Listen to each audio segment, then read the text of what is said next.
پاکستان کے اندر حالات جو ہیں وہ فائنل راؤنڈ کی طرف جا رہے ہیں۔ عمران ریاض کے بعد اب باری آئے گی عارف حمید بھٹی صاحب کی، اس کے بعد باری آئے گی ہارون رشید صاحب کی، جو سچ بولتے ہیں، سچ دکھاتے ہیں، ان کے خلاف ایف آئی آرز تیار ہیں، ان کے اندر صرف نام لکھنے ہیں۔ میں آپ کو آج بریک کر دیتا ہوں خبر آپ کو کہ 21 فروری تک پاکستان کی سیاست میں بڑی تبدیلی ہوگی۔ آپ کے گھر پر بھی حملہ ہوا تو کون لوگ تھے، ہوا کیا تھا ایکچولی؟ مجھے معلوم ہے نامعلوم کا۔ رانا صاحب، سننے میں جو آ رہا ہے وہ یہ کہ عمران ریاض خان کی گرفتاری ایئرپورٹ سے ہوئی ہے تو وہ کوئی بھاگ رہے تھے۔ وہ دہشت گرد ہے؟ کیا اس پہ قتل کا پرچہ ہے؟ کیا اس پہ ڈکیتی کا پرچہ ہے؟ اس پہ پرچہ ایف آئی آر ہے سچ بولنے کی۔ السلام علیکم جی، ڈیلی پوائنٹ کے ساتھ میں ہوں نعمان سلیحری۔ ناظرین، صحافت کا ایک بڑا نام عمران ریاض خان صاحب دوبارہ گرفتار ہو گئے ہیں، اور اسی کے ساتھ ساتھ 3 دن پہلے رانا عظیم صاحب صحافت کا ایک بڑا نام ہے، ان کے گھر پر بھی ایک حملہ ہوتا ہے، کچھ لوگ ان کے گھر پر حملہ کرتے ہیں، شاید ان کی بھی گرفتاری ہونی تھی اس دن، یہ کیا ماجرا تھا، ان سے بھی جانتے ہیں مزید کتنے صحافی گرفتار ہونے جا رہے ہیں، یہ تمام تفصیلاً گفتگو رانا عظیم صاحب سے کرتے ہیں۔ السلام علیکم۔ وعلیکم السلام۔ رانا صاحب، سب سے پہلے تو جو صحافت کا ایک بڑا نام ہے عمران ریاض خان صاحب کو دوبارہ دبا دیا گیا ہے، بند کر دیا گیا ہے، کیا کہیں گے اس حوالے سے؟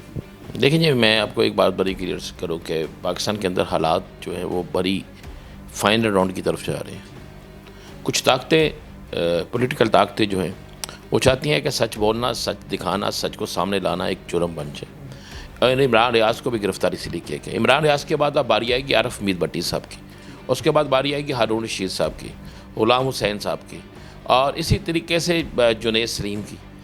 جنید سلیم صاحب کی باری آئے گی۔ بہت سے لوگ جو پاکستان کے اندر سچ بولتے ہیں، سچ دکھاتے ہیں، ان کے خلاف ایک آپریشن کے لیے تیاری ہو چکی ہے، ایف آئی آرز تیار ہیں، ان کے اندر صرف نام لکھنے ہیں۔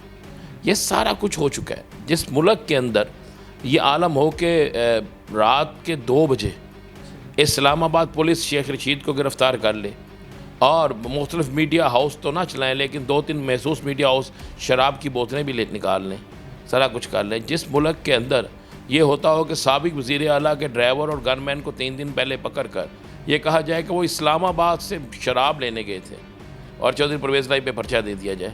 جس ملک کے اندر یہ ہو کہ سابق وزیر اعلیٰ جو ہے اس کے گھر کا محاصرہ کیا جائے۔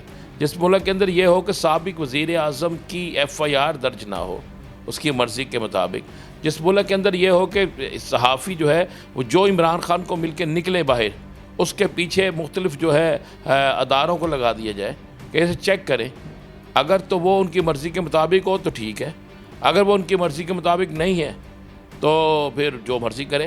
مطلب یہ جب یہ پوزیشن یہاں تک پہنچ جائے، جب معاملات اس طرف جانا شروع ہو جائیں، تو پھر آپ ذہن میں رکھیے گا، میں آپ کو آج ابھی ایک یہ بریک کر دیتا ہوں خبر آپ کو کہ 21 فروری تک پاکستان کی سیاست میں بڑی تبدیلی ہوگی۔ یہاں تبدیلی ایک طرف سے ہوگی یا دوسری طرف سے ہوگی، یہ چیز فائنل ہے۔ اور دوسری چیز ذہن میں رکھیے گا، یہ کوشش کر کے دیکھ لیں، الیکشن ہو رہے ہیں اور الیکشن سارے ایک ہی وقت میں ہو رہے ہیں، اور جو سمجھتے ہیں ہم نہیں جا سکتے وہ جا رہے ہیں۔ رانا صاحب، آپ کے گھر پر بھی حملہ ہوا تو کون لوگ تھے، ہوا کیا تھا ایکچولی؟ مجھے معلوم ہے نامعلوم کا۔ اچھا، ہاں مجھے معلوم ہے۔ سر کتنے آدمی تھے، کوئی ڈیٹیل تھوڑی سی اگر آپ دینا چاہیں؟ دیکھیں اب اس پہ کیا کریں، کس کو کتنی ڈیٹیل دیں گے۔ میں نے وہ فوٹیج دی پولیس کو، میں نے سارا کچھ دیا، اس پہ وہ سارا نظر آ رہا ہے۔ تو میں تو بس ان سے یہی کہوں گا کہ اگر جرم ہے تو بالکل آپ پکڑیں۔ سر مقصد کیا تھا اس حملے کا؟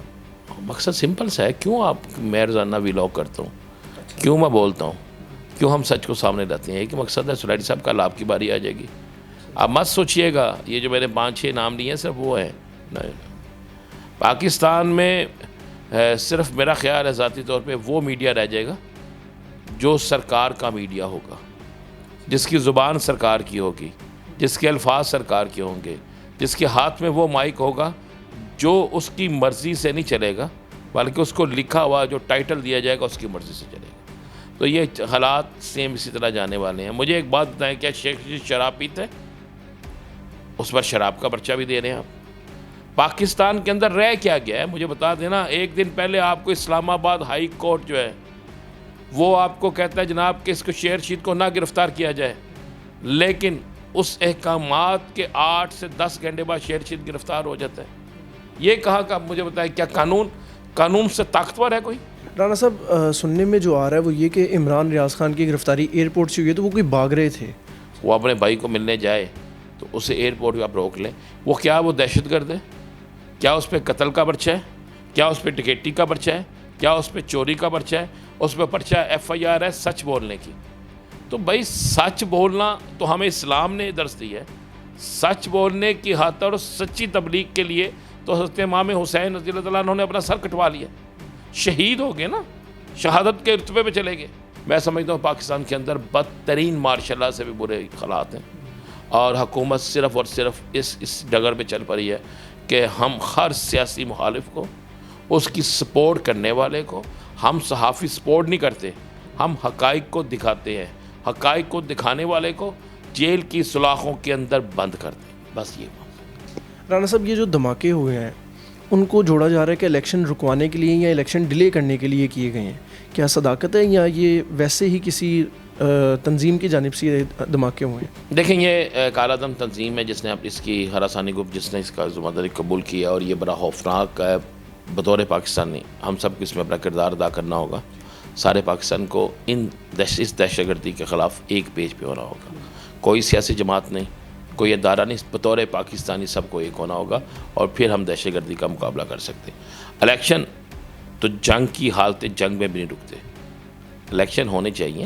ہم جمہوری ملک ہیں, اور جمہوریت کا حسن یہی ہے کہ اگر آپ الیکشن ان ایک یا دو دھماکوں سے گھبرا کے ملتوی کر دیں گے تو اس کا مطلب ہے آپ ان تمام قوتوں کا, غیر ملکی قوتوں کے ایجنڈے کو مان گئے نا. آپ ڈر گئے. آپ تو الیکشن کروائیں, آپ انہیں بتائیں کہ ہمارے لوگ جوان ہیں. کیا پچھلے انتخابات میں یہ سارا کچھ نہیں ہوا؟ لیکن الیکشن تو ہوئے ہیں. رانا صاحب مریم نواز واپسی ہو گئی ہے ان کی, تو کیا کوئی تبدیلی آئے گی؟ کچھ پیغام جو لے کے آئی ہیں وہاں سے, جو انسٹرکشن لے کر آئی ہیں, وہ کوئی سیاست میں ہلچل پیدا کریں گی؟ دو چیزیں ذہن میں رکھیے گا. مریم نواز کے آنے سے سیاست میں سب سے بڑی ہلچل یہ پیدا ہوئی ہے کہ مریم نواز کو لانچ کیا گیا, وہ پاکستان میں جائیں, مسلم لیگ نون کو پھر دوبارہ سے بحال کریں, اور ان کے آنے سے شاہدہ خان عباسی ناراض ہو گئے, ان کے آنے سے مفتیٰ اسماعیل ناراض ہو گئے, ان کے آنے سے مسلم لیگ نون کے بہت سے ارکان اسمبلی اپنی جماعت چھوڑ کے تحریک انصاف میں آنا شروع ہو گئے. ان کے آنے سے یہ ہوا کہ کل بہاولپور میں ان کا جلسہ کسی گراؤنڈ کی بجائے شادی ہال میں منتقل کر دیا گیا. تو مریم نواز کسی بھی, میں سمجھتا ہوں مخالف کے لیے سب سے بڑا تحفہ ہے کہ اس کی جیت کا. مریم نواز کے ہوتے آپ کو کسی دشمن کی ضرورت نہیں ہے, اس پارٹی کو نا کسی دشمن کی ضرورت نہیں ہے.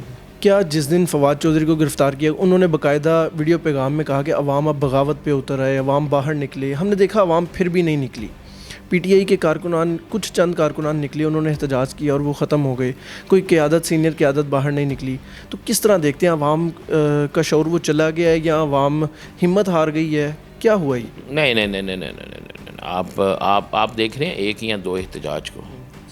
فواد چودھری جتنی دفعہ عدالتوں میں پیش ہوئے ہیں, پولیس کے لیے اتنی پرابلم رہی ہے کہ 500 پولیس اہلکار ہونے کے باوجود فواد چودھری کو کئی گھنٹے گاڑی سے باہر نہیں نکال سکے کہ کارکنوں کی اتنی تعداد موجود تھی. مجھے بڑا ایک خوفناک انقلاب نظر آ رہا ہے, اور یہ انقلاب قانون کے آئین کے دائرے میں رہ کے ہوگا, لیکن یہ بڑا خوفناک نظر آ رہا ہے. ترکی والے حالات پاکستان میں بنیں گے؟ کوئی ترکی والے حالات نہیں بنیں گے, لیکن ان حالات کے بننے سے پہلے ہی کئی قسم کے حالات تبدیل ہو جائیں گے. رانا صاحب بہت شکریہ. ناظرین, پاکستان میں جو اہم ڈیولپمنٹس ہونے جا رہی ہیں آپ تک پہنچائی ہیں. رانا صاحب نے خبروں کی صورت میں مزید آگے جو صحافت کے ساتھ ایک برا سلوک ہونے جا رہا ہے وہ بھی رانا صاحب نے آپ تک پہنچایا خبروں کی صورت میں. آپ کیا رائے رکھتے ہیں کمنٹ سیکشن میں لازمی بتائیے گا. پاکستان زندہ باد.